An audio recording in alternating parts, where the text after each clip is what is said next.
Shalom, bien-aimés, frères, sœurs, dans le Seigneur. Je nous salue tous dans le nom glorieux et précieux de Jésus.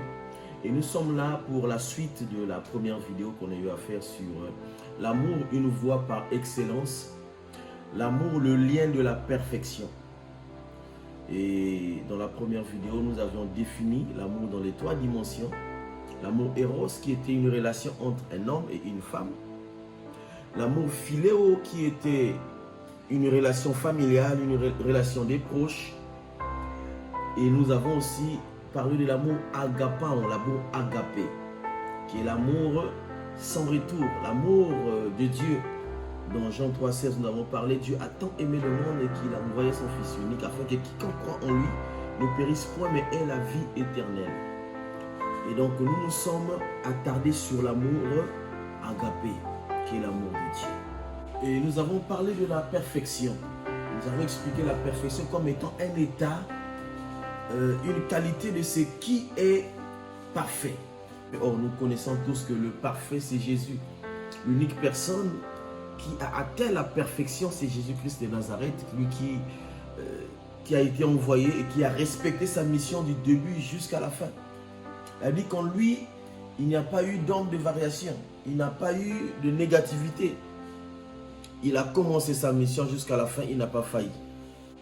Et la Bible nous dit dans le livre de Philippiens 3,15, il dit, nous tous donc qui sommes parfaits, nous tous donc qui sommes parfaits, nous devenons parfaits. En fait, nous tous ceux-là qui ont reçu Jésus comme Seigneur et Sauveur, ceux-là qui ont accepté Jésus, ils sont automatiquement parfaits par la victoire de Jésus-Christ à la croix de Golgotha.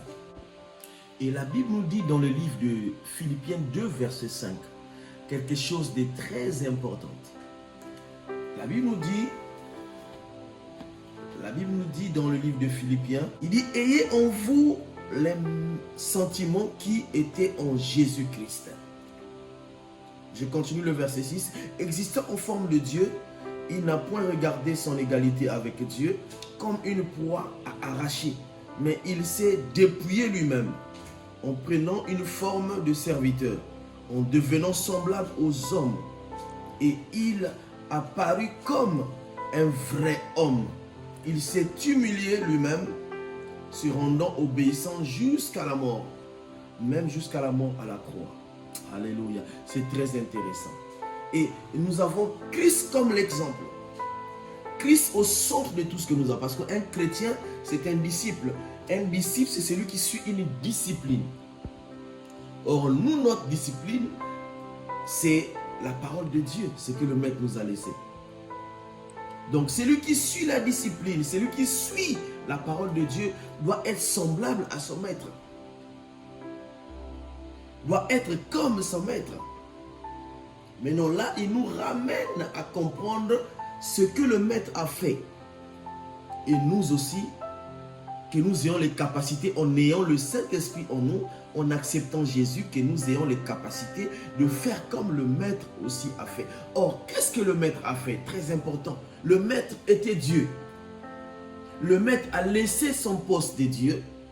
Il est descendu dans les lieux inférieurs. Il a pris la forme humaine. Il a accepté d'être humilié devant les hommes afin qu'il soit souverainement élevé à la droite du Père. Nous sommes les modèles de Christ. La Bible dit que pour la première fois, le livre des Actes des Apôtres, à Antioche, on a reconnu qu'il y avait des chrétiens.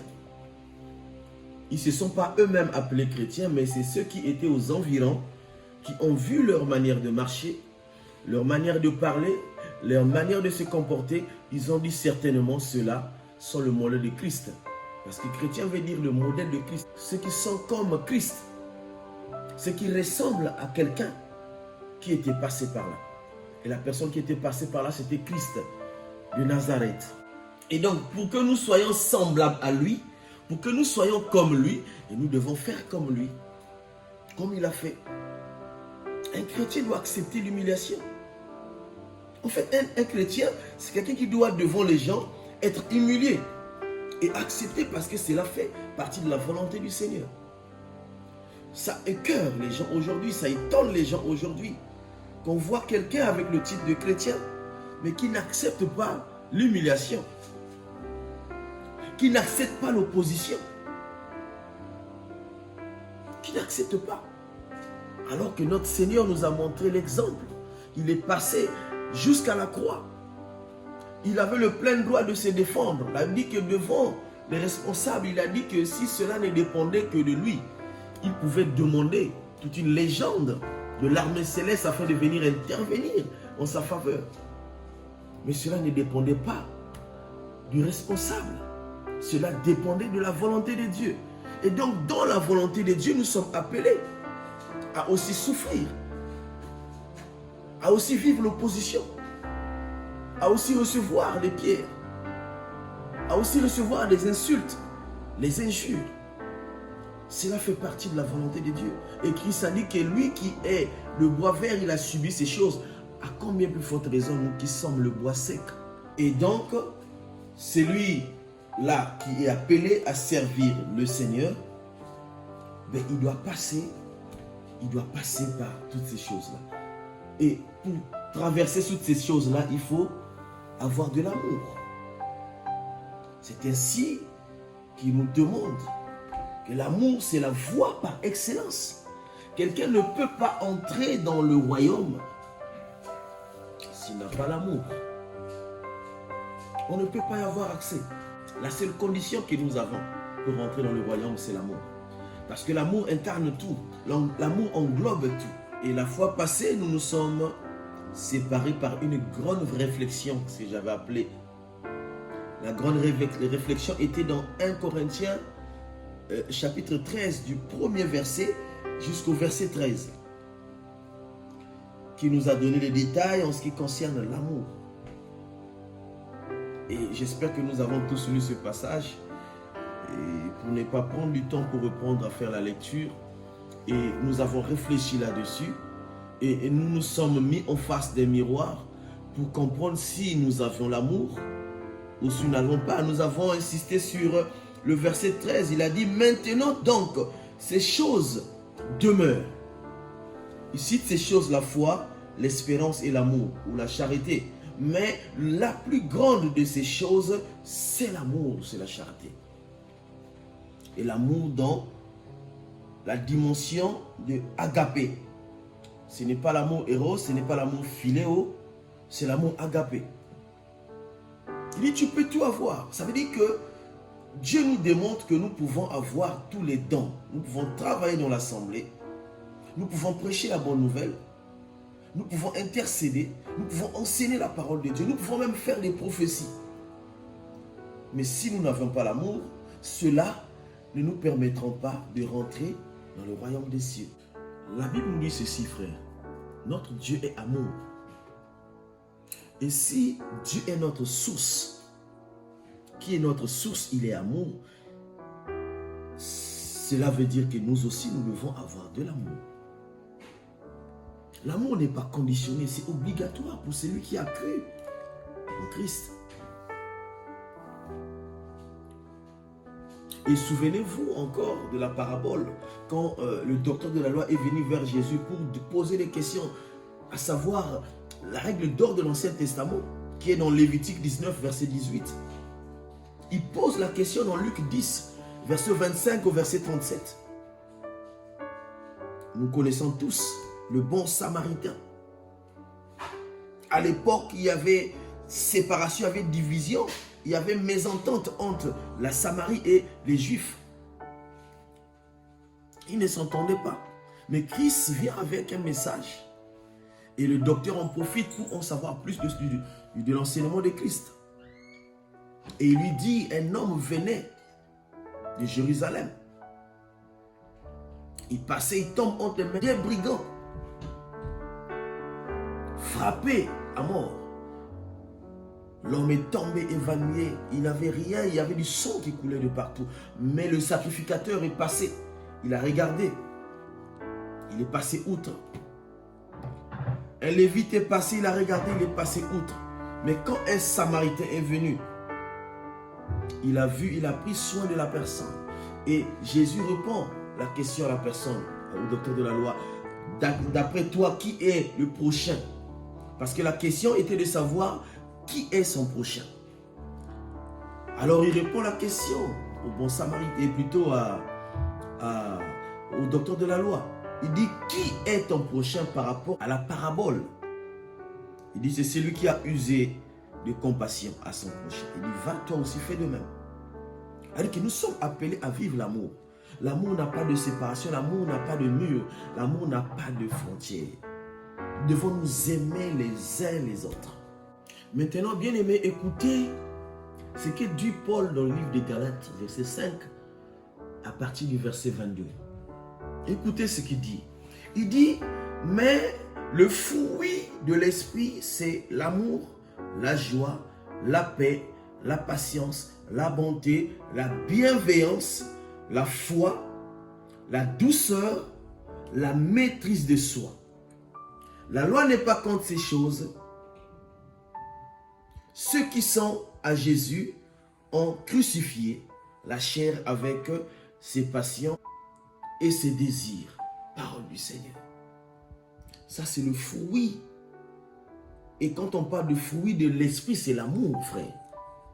C'est l'amour, ma soeur. C'est-à-dire que quand tu as l'amour en toi, dans l'amour, on va retrouver la patience. On va retrouver la joie. On va retrouver la paix.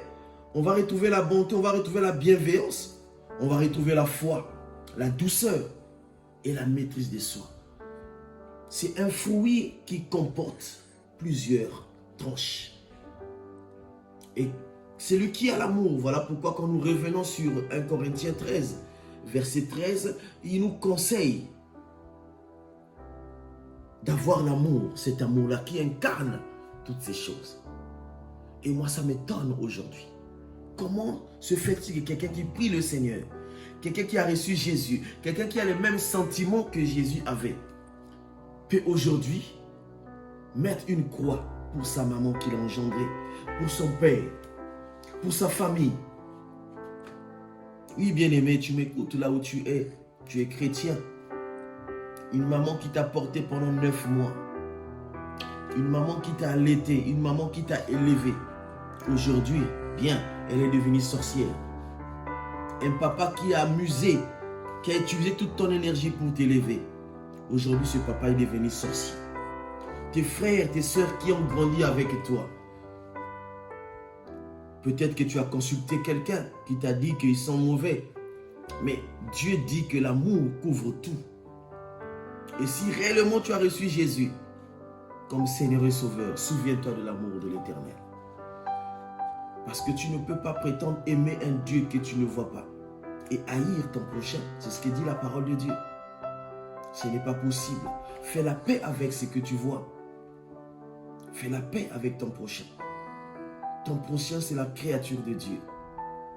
Tous ceux qui sont créés à l'image, à la ressemblance de Dieu. Oui, bien-aimé, je me souviens de ce que Paul a dit. Il a dit, je ne prêche pas pour qu'afin que ceux-là qui reçoivent cette parole puissent accéder au royaume et que moi, que je n'accède pas.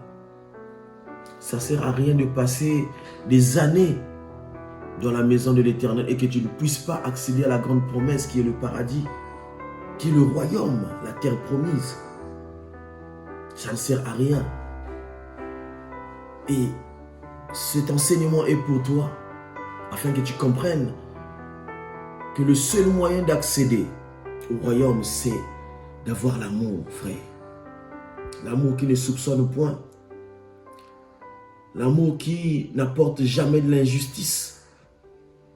L'amour qui ne regarde pas à ses proches seulement. L'amour qui ne regarde pas à la couleur de peau. L'amour qui ne fait rien de malhonnête. L'amour qui supporte tout. C'est cet amour-là que Dieu t'appelle. Il faut aimer tes prochains. Tu dois aimer ta famille. Tu dois les aimer. Moi, quand je réalise un peu ces choses-là, je me dis, mais même aujourd'hui, si on peut arriver à faire du bien à nos parents, est-ce qu'on peut arriver à compenser tout ce qu'ils ont eu à faire du bien pour nous? Bien aimé, le fait de rester pendant 9 mois dans le sein d'une maman, c'est pas chose facile. Tu es une femme, peut-être que tu n'es pas encore tombée enceinte un jour, tu tomberas enceinte et tu verras comment. Quels sont les effets de porter un bébé pendant 9 mois. Comment les mamans ne dorment pas toute la nuit. Comment les mamans, parfois, n'ont pas sommeil juste parce qu'il y a un bébé qu'il faut prendre soin. Et c'est en ce moment-là peut-être que tu auras compris comment ta maman a souffert pour toi. Et si elle pouvait bien t'exterminer, peut-être même avant, depuis quand tu étais dans le sein, elle pouvait finir avec toi. Mais elle a gardé cette grossesse pourtant et t'a élevé. Quelle est cette situation qui peut te faire séparer d'une telle personne? Ta famille, cette famille-là a grandi avec toi. Quel est ce motif-là qui peut faire que tu puisses te séparer de ta famille? Regardez Jésus, qui est notre modèle. Lui qui avait Judas Iscariote à côté de lui. Et pour ta connaissance, Judas a été sélectionné parmi les 120. Sélectionné parmi les 70 disciples. Sélectionné parmi les 12 apôtres. Jésus savait que c'est lui qui allait le trahir, c'est lui qui allait le vendre. Mais Jésus n'a pas réagi, Jésus l'a gardé. Parce qu'il savait que Judas devait faire partie de la volonté, de la mission qu'il avait. De la mission qu'il avait, d'aller jusqu'à la croix. Est-ce que si aujourd'hui, Dieu a permis que ton proche puisse accomplir la volonté de Dieu en toi, et qu'aujourd'hui que tu puisses t'éloigner de tous ses frères, de toute ta famille, quel sera l'accomplissement de la parole de Dieu dans ta vie? Est-ce que cela vient de toi-même ou cela vient de l'Éternel? Dieu a dit supporter. Il a dit supporter. Comme Christ a supporté. Jusqu'à la fin, il était avec Judas à côté de lui. Et d'ailleurs, il a même dit à Judas, ce que tu fais, je le connais. Fais-le. Il encourageait Judas à le faire. Mais il nourrissait Judas. Il donnait tout ce qu'il donnait à tout le monde à Judas. Il n'a pas épargné Judas. Il n'a pas mis Judas à l'écart. Il n'a pas écarté. Mais il a gardé avec lui. Parce qu'il savait que dans l'amour de Dieu, même ce qui est négatif peut nous permettre d'aller accomplir la vision de Dieu. Bien-aimé, regarde à l'amour du Seigneur. Tu n'étais même pas sélectionné parmi ceux-là qui devaient hériter le royaume des cieux. Mais Dieu, par son amour, t'a choisi aujourd'hui. Aujourd'hui, tu peux prier. Tu as eu ce privilège. Mais à toi aussi de rendre cet amour aux autres. De les aimer tels qu'ils sont. Avec leurs défauts. Avec leur caractère. Avec leur mauvaise manière de faire. Tu dois les aimer comme Christ t'a aimé. Bien-aimé, ne sois pas égoïste. Ne sois pas égoïste. Dieu t'a aimé tel que tu es. Et nous avons défini tout à l'heure ce que c'est que la perfection. L'homme en lui n'a pas la perfection. Ça veut dire que toi aussi, moi aussi qui te parle aujourd'hui, nous avons nos faiblesses. Et que les faiblesses de chacun de nous ne nous servent pas comme moyen pour monter ou pour dominer, pour disqualifier les autres. Mais au contraire, que ces faiblesses-là nous servent de renforcer encore notre vie de prière afin de prier en faveur de ces hommes et ces femmes. Afin que tous nous puissions tendre vers la perfection. Vers la perfection. Bien-aimé, souviens-toi de l'amour de Christ qui a souffert à la croix et qui est venu te sauver. Souviens-toi de ton passé. Souviens-toi de qui tu étais avant que tu sois ce que tu es aujourd'hui. Je ne sais pas si tu es pasteur, tu es évangéliste, tu es docteur, tu es apôtre aujourd'hui. Mais souviens-toi, tu es intercesseur, tu es chantre. Souviens-toi d'où tu viens. Afin que tu comprennes que ce que Dieu a fait pour toi, il peut aussi le faire pour eux. Et bien que tu continues à prier pour eux, que tu continues à les aimer. Je vais encore nous renvoyer, toujours dans le livre de 1 Corinthiens 13, du verset 4 au verset 8. La Bible dit ceci, « L'amour est patient. Il est plein de bonté. L'amour n'est point envieux. L'amour ne se vante point. L'amour ne s'offre point d'orgueil. Il ne fait rien de malhonnête. Il ne cherche point son intérêt. Il ne s'irrite point. Il ne soupçonne point le mal. Il ne se réjouit point de l'injustice, mais il se réjouit de la vérité. Il excuse tout. L'amour excuse tout. Mon frère, il supporte tout. Ça, c'est la qualité de Jésus-Christ. Il a supporté tout. Il a tout excusé. Il a dit que devant la croix, Christ a dit, Père, pardonne-leur car ils ne savent pas ce qu'ils font. Pendant qu'il était en train de recevoir les coups, les injures, pendant qu'on était en train de percer son côté gauche, pendant qu'il était en train de souffrir, c'est en ce moment qu'il a dit, Père, pardonne-leur. Toi, à quel moment tu vas pardonner les autres? À quel moment tu comprendras que ce qu'ils font, ce n'est pas de leur gré? À quel moment tu comprendras ces choses? Si aussitôt vu, aussitôt une décision. Est-ce que si Dieu prenait une décision pour toi, est-ce que tu seras ce que tu es aujourd'hui? Non, mon frère. Non, ma sœur. Écoute le verset 8. Il dit, l'amour ne périt jamais. Les prophéties seront abolies. Les langues cesseront. La connaissance sera abolie. Car nous ne connaissons qu'en partie. Que Dieu te comble, mon frère. Que Dieu te comble, ma sœur. Je vais appeler à tous ceux-là qui n'ont pas encore connu Jésus comme Seigneur et Sauveur. Que s'ils pensent aimer, l'amour n'existe qu'en Jésus-Christ. Si tu n'as pas Jésus, dis-toi que tu n'as jamais aimé. Parce que ce monde aussi a une façon d'aimer. Nous avons expliqué l'amour dans la dimension Eros, l'amour dans la dimension Philéo. Certainement tu es dans l'amour dans la dimension Eros. Certainement tu es dans l'amour dans la dimension Philéo. Mais l'amour dans la dimension Agapao, Agapé, ce n'est qu'en Jésus-Christ. Alors si tu veux vraiment aimer, viens en Jésus. La porte est ouverte. Il a dit qu'il a tant aimé le monde. Il a tant aimé le monde. Tant aimé le monde. Et il cherche quelqu'un qui écoute cette voix. Et qui accepte cette voix. Et qui applique les principes qu'il nous a donnés. L'amour, bien-aimé, supporte tout. L'amour excuse tout. Et encore une réflexion sur ce passage, afin que le Seigneur nous comble. Que le Seigneur restaure en nous cet amour. Je sais que l'amour est en toi, mon frère. Je sais que l'amour est en toi, ma soeur. Mais ne laisse pas endormir cet amour. Réveille cet amour. Restaure. Demande à Dieu afin qu'il te restaure cet amour. Afin que tu puisses réellement aimer. Que tu puisses aimer. Que Dieu te bénisse, qu'il te comble. Et qui t'aide encore à atteindre. Aller vers la perfection. Shalom, shalom. Hosanna, Hosanna. La paix du Seigneur.